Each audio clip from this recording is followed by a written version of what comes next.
Why so much focus here on how many streaming subscribers Netflix has? Trish, just such a huge driver of the business. Every additional person you can get to pay $7.99 a month for a Netflix subscription is going to give you that revenue that's really been powering this stock. And that revenue number is expected to be in the neighborhood of $1.1 billion this quarter. And let's not forget that this is not a cheap business to be running. They have to pay a lot of money for the content. They have to pay a lot of money to expand it globally, and they just did a big expansion in the Netherlands, which may weigh on the bottom line. So if you can offset that by getting a few more subscribers, boy, that really helps your business. And certainly people are expecting that this company is going to continue to add on subscribers by the boatload. So the outlook is going to be just as important for this company. Yeah, no, really incredible, the idea that they're surpassing HBO. Tuna, I want to go over to you. Content.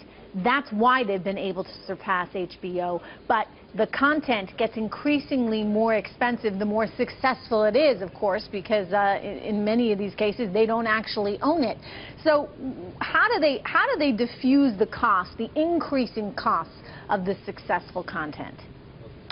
Well, I think they're very pragmatic in how they're managing their content costs. They're starting to spread some of that out into their original programming, which is still a relatively small base of their content. They have been disciplined to walk away from deals that they feel was overpriced, like the Viacom MTV deal. You saw them walk away.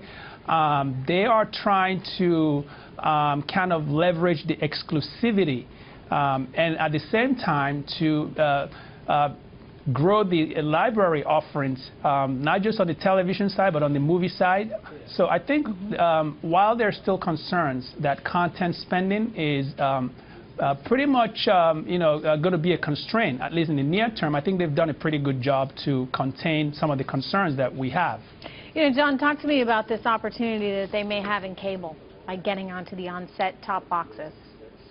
Well, you know, the story for so long was that Netflix is the cable killer, that so many people can choose to cut the cord because Netflix has become such a significant part of the story. I think paid TV players right now are looking for any reason to keep you inside the cable world, and so offering Netflix would be a no-brainer. I think that comes down to what the revenue sharing agreement is going to be. You know, is Netflix willing to give up some of that $7.99 a month and give it to the cable operrators? Or since it already thinks it can get 60 to 90 million subscribers here in the U.S., maybe it doesn't will it play tough? You're right.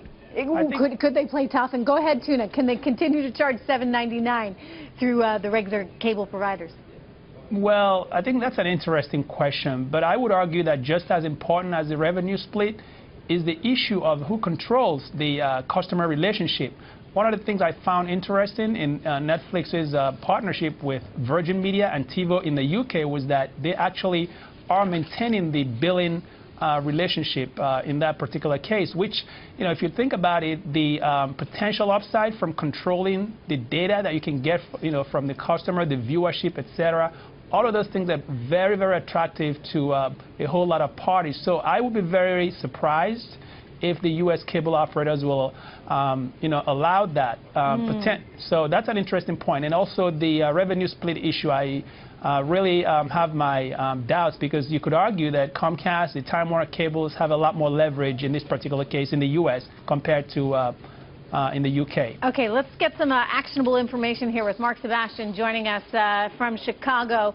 Give us an idea of what you're seeing or what you're doing right now ahead of that important earnings report. Yeah, you know, Netflix is a stock. We have a technical term for how the stock moves. It's cuckoo bananas. Wow, stock, real technical. It's very technical. The stock just moves around everywhere. I mean, the stock's down 60, 70% over a year, then it's up 200 or 300%. This is a crazy stock. Now, the last, it really is. The last earnings, it actually didn't move that much.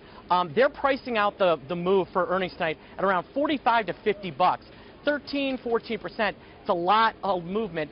I think that this might be one of those quarters where we have a little bit of a holding pattern. I'd want to probably sell into this with a very, very hedged position. Trade I'm looking at is an OCT25 Nov1 weekly calendar, paying about $1.40. I really do well if Netflix sits here.